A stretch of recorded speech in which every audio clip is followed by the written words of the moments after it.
দীঘা আসবো, মোহনা আসবো না, এটা কি হয় কখনো? তাই চলে গেলাম সকাল সকাল মোহনায় মাছ দেখতে। আজকে বাড়ি যাচ্ছি না, তাই আমরা মাছ শুধু দেখব। কালকে আসবো, কালকে এসে মাছ কিনে নিয়ে যাব। তো চলো এখন একটুখানি মাছ টাছ দেখি গিয়ে। তো চলে এলাম মাছ মার্কেটে, মাছ বাজারে।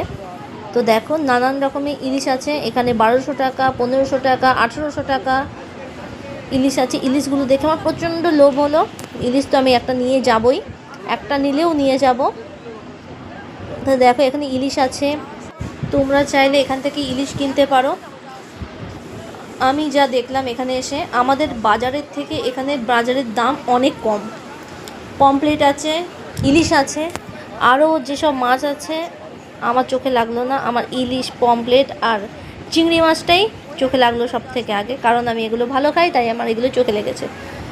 তো তোমরাও আসতে পারো, আসলে পরে মোহনায় আসবে অবশ্যই, এই মাছের বাজারে এখানে এসে মাছ নিয়ে যেতে পারবে। দেখো তোমরা শুধু দেখো এখানে কত রকমের মাছ পাওয়া যায়।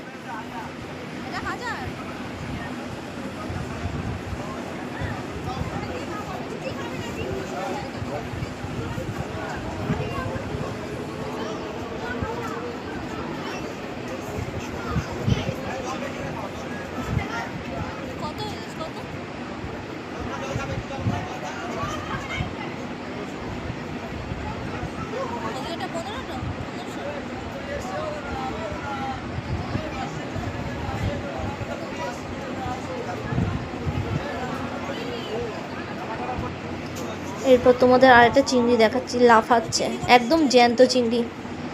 দেখো চিংড়িগুলো দেখে তো আমার ভীষণ ভালো লাগলো।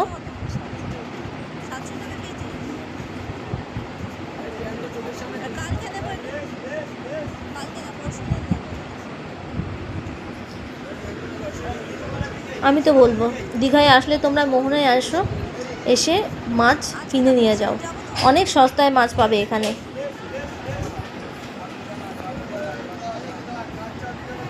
চিংড়ি নেব আর ইলিশ নিয়ে যাবো, বুঝেছো? চিংড়ি আর ইলিশ। তারপর চলো, জ্যান্ত মাছ দেখা হয়েছে, এবার তোমাকে শুটকি মাছ দেখাচ্ছি। চলো, শুকনো মাছ দেখো, এগুলোকে বলে শুটকি মাছ।